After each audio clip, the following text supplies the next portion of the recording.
They taught us that happiness was a destination. They told us it had a shape, a car, a body, a partner, success. But what if all of that was a lie? What if the happiness you're chasing was designed to remain forever out of reach? They called it happiness.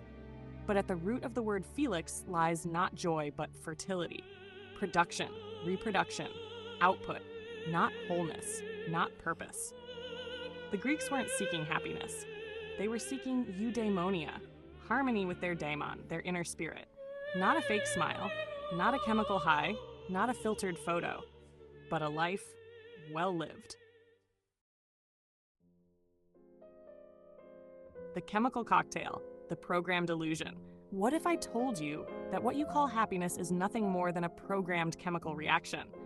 A cocktail of the mind, manipulated, repeated, induced.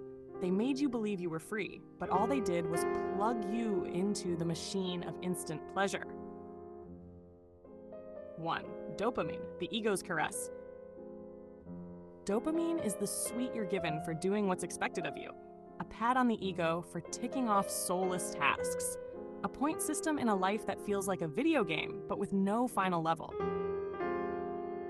How many of your achievements are truly yours? And how many are just conditioned responses? When was the last time you reached a goal born of your own soul?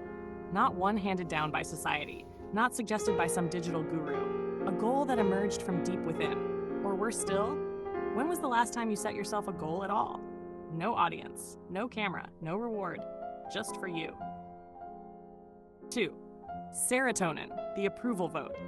Serotonin is meant to regulate your self-worth. But tell me, who regulates how you see yourself when you're comparing your face to millions? They gave you a mirror, then filled it with filters. Now, looking good matters more than being well. When was the last time you looked into the mirror and approved of what you saw, just enough to walk out into the world as you are? No enhancements, no apps, just you, saying this is enough. I am ready to exist like this. When was the last time your self-esteem wasn't tied to a reflection or an opinion? 3. Oxytocin, the artificial bond. Oxytocin should be a bridge between souls. Now it's a scene notification. A connection built from emojis. A miss you sent to 10 people on the same night. How many I love yous are born from the soul, and how many from emptiness? How many times have you loved not from fullness, but from fear of the void? Or even worse, how many times have you paused to ask yourself what love truly is? Not possession, not longing, just love.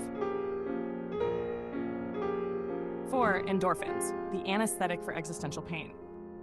Endorphins ease physical pain, but when life aches every day, exercise becomes a drug, an excuse, a mask of wellness over a wound that never heals. How often have you asked yourself, am I training for peace of mind or for aesthetic approval? Are you moving to become more you or to be seen by someone else? When was the last time you said, 20 minutes in the morning, 20 at night, 2 push-ups per minute, 1,000 a day, 7,000 a week, more than someone who goes to the gym but leaves their soul at the door? When was the last time you trained, not to sculpt a body, but to forge a will, to become more resistant, more agile, more alive, without breaking from your path? When was the last time you trained with purpose?